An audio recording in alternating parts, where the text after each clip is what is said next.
Cryptocurrency crashed this week with Bitcoin losing nearly half its value, and now it has to legally change its name to BitOcoin. In fact, the entire crypto market has lost over $1 trillion, but don't worry, you can make that money back fast, as long as you've been hoarding baby formula. In New York this week, Sammy the Bull Gravano was sentenced to just 5 years in prison for committing 19 murders. You better be careful, though, because New York has just passed a tough new law. 20 strikes and you're out.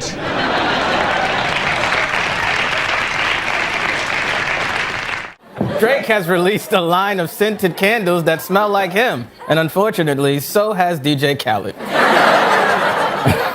The world's heaviest woman died this week.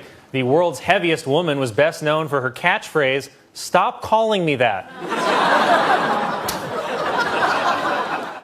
Ford this week recalled 2 models of cars, saying that they might explode during refueling.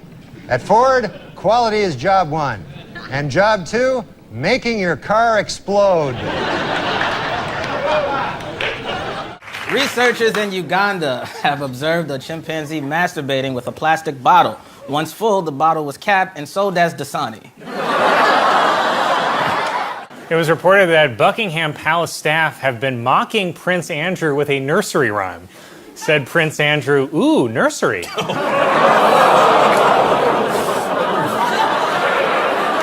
A Utah man was arrested after he got into an argument and hammered an ice pick through the other man's penis.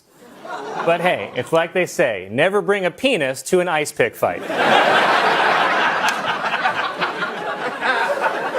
Apple has introduced a new line of emojis to represent people with disabilities, such as a person in a wheelchair, or someone who is deaf, or the governor of Virginia. Christy Brinkley told reporters this week that her marriage to Billy Joel was over long before their divorce. The key moment, she said, came when she realized that she was Christy Brinkley and that she was married to Billy Joel.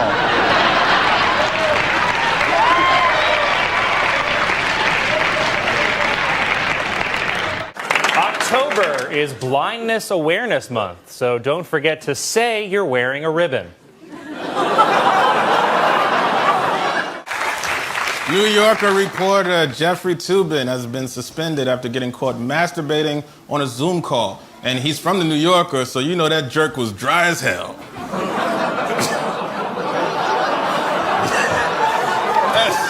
Oh my God. But the big revelation this week was that EU Ambassador Gordon Sondland explicitly tied President Trump, Mike Pompeo, and Mike Pence to the Ukraine scandal. It's especially tough for Pence, whose greatest fear is being tied to something by another man. Elon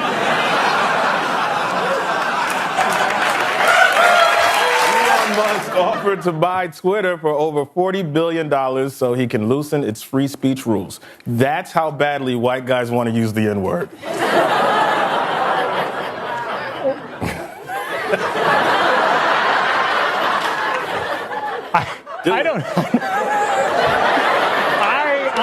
I don't understand why Elon even wants to own Twitter. It used to be something that seemed important and even fun, and now you look at it and it's confusing and depressing. It's the Giuliani of apps. And come on, Elon built electric cars. He's going to Mars. Why is he even involving himself with Twitter? It would be like if the Prince of England gave it all up just to marry an actor from Suits. I gotta say, Twitter's not even profitable anymore. It just feels like a bad business decision.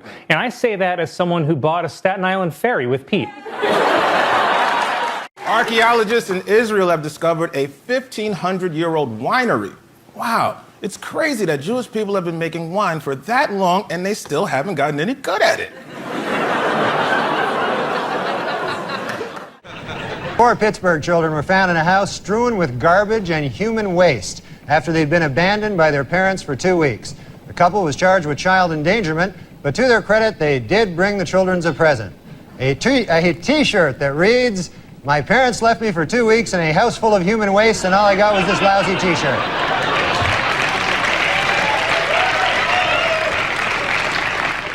Researchers in Hong Kong are reporting the first ever case of a human contracting rat hepatitis. Worse, now that guy has to call and inform every rat he's ever slept with. A gay couple in Wisconsin says their landlord has threatened to evict them if they don't take down their gay pride flag. And it is truly shocking to me that in 2019, there are still gay people who haven't left Wisconsin.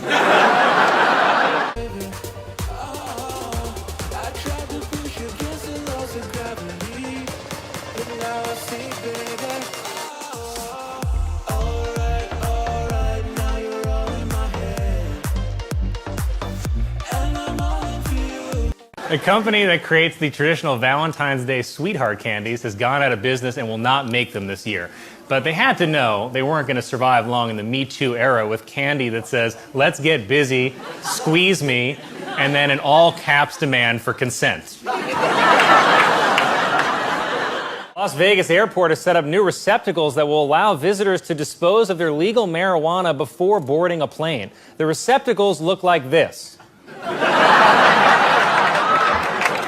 Tourism in India has taken a dramatic drop recently. The State Bureau of Tourism has two theories. One, airfares have gone up slightly in the past year, causing a decrease in travel worldwide. And two, the plague.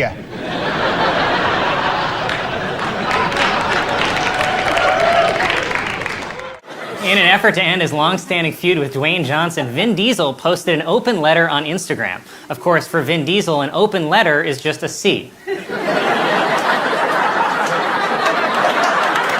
Bud Light is releasing a carbonated eggnog-flavored drink called Seltzer Nog. If you want a preview of the taste, throw up in your mouth. Childish Gambino's This Is America made history when it became the first rap song to win Song of the Year at the Grammys. If you're wondering why it took so long for a rapper to win this award, it's because this is America. And in a related story, this week marked the 5,000th performance of the Broadway musical Cats. It also marked the 5,000th time a guy turned to his wife and said, "What the hell is this?"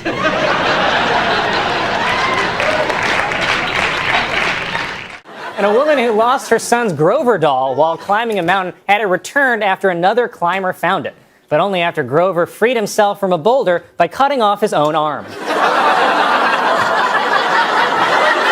Officials have posthumously stripped Medina Spirit of his Kentucky Derby victory for failing a post-race drug test. And I just want to say to Medina Spirit, I hope it's hot and horse hell, you cheating bastard. And in this week's presidential porno recap, Trump's personal lawyer Michael Cohen, who's definitely a candidate for Friend of the Year, said that he used funds from his own home equity line to pay $130,000 to silence Stormy Daniels. Can anyone in America imagine taking out a home equity loan to help their friend pay off a porn star? The best part is, you know that right after Cohen settled up with Stormy, Trump saw another porn star and was like, "She's pretty cute too." And Cohen's like, "Dude, I'm gonna lose my house." Who are safer drivers, men or women? Well, according to a new survey, 55% of adults feel that women are most responsible for minor fender benders, while 78% blame men for most fatal crashes. Please note that the percentages in these pie graphs do not add up to 100% because the math was done by a woman.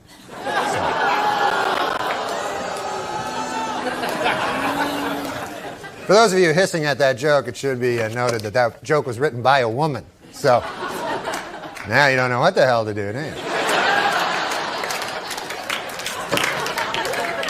No, I'm just kidding. We don't hire women.